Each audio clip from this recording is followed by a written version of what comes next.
अस्सलाम वालेकुम एवरीवन। पिछले हफ्ते हमने इद्रीस अलैहिस्सलाम के बारे में बात की थी।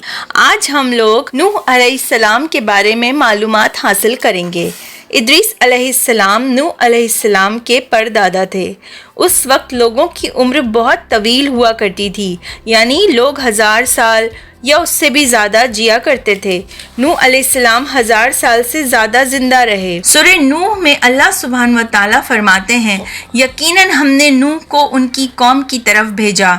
नूह अलैहिस्सलाम तबलीग का काम किया करते थे, अल्लाह की दावत लोगों को दिया करते थे, यहाँ तक कि 950 साल गुजर गए, लेकिन सिवाय चंद लोगों के कोई भी उनकी तरफ नहीं आया। तब उन्होंने अपने रब से दुआ की, ऐ मेरे अल्लाह, मैंने अपनी कौम को आपकी तरफ रुजू करने की दावत दी, लेकिन ज़्यादा कोई भी इस दावत की तरफ रुजू नहीं हुआ, बल्कि और दूर हो गए। ये लोग तो मेरी शक्ल भी नहीं देखना चाहते। उस वक्त नूह अलैहिस्सलाम की कौम में एक बादशाह हुआ करता था, जो कि बेहद मगरूर इंसान था। उसने अपनी आवाम से कहा था कि नूह अलैहिस्सलाम की बातें मत सुनना, ना ही उनसे बहस करना, ये जो चाहें करें, तुम लोग अपने बुतों की ही पूजा करते रहो। नूह अलैहिस्सलाम ने अपनी कौम के लोगों को बहुत समझाने की कोशिश की, लेकिन किसी ने भी उनकी बातों को सीरियसली नहीं लिया, संजीदगी से नहीं लिया। यूं ही साल बा साल गुजरते चले गए, कोई भी ईमान नहीं ला रहा था। एक दिन अल्लाह ताला की तरफ से नूह अलैहिस्सलाम पर वही नाजिल हुई और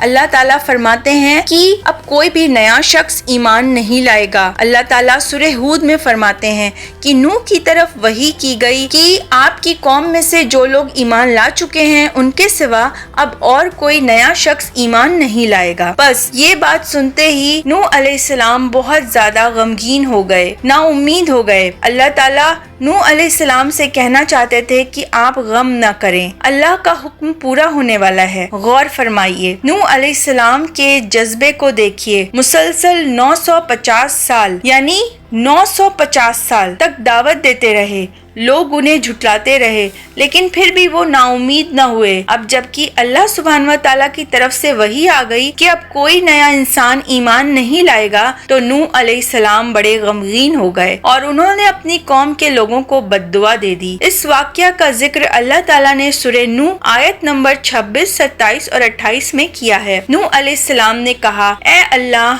तू किसी भी काफिर को इस जमीन पर रहने ना दे, क्योंकि अगर वो लोग रहे तो बाकियों को भी गुमराह कर देंगे। इस दुआ के बाद अल्लाह ताला ने नूह अलैहिस्सलाम को एक बड़ी कश्ती बनाने का हुक्म दिया। वही के जरिए ये हुक्म दिया कि नूह अलैहिस्सलाम एक बहुत बड़ी कश्ती की तामीर करें, लेकिन नूह अलैहिस्सलाम नहीं जानते थे कि इतनी बड़ी कश्ती वो कैसे बनाएंगे, और वो तो लकड़ी का काम भी नहीं जानते थे। अल्लाह ताला ने उनकी रहनुमाई की वही के जरिए, यानी अल्लाह ताला ने वही के जरिए ही उनकी रहनुमाई की, नूह अलैहिस्सलाम की रहनुमाई की, और मजीद इल्म और हुनर सिखाने के लिए जिब्रील अलैहिस्सलाम को नूह अलैहिस्सलाम के पास भेज दिया। सुभान अल्लाह। आज हम लोग यहीं पर रुकते हैं, अगले हफ्ते इंशाअल्लाह ताला इसके आगे की बात होगी। तब तक अपना बहुत ख्याल रखिए, खुश रहिए। अस्सलाम वालेकुम।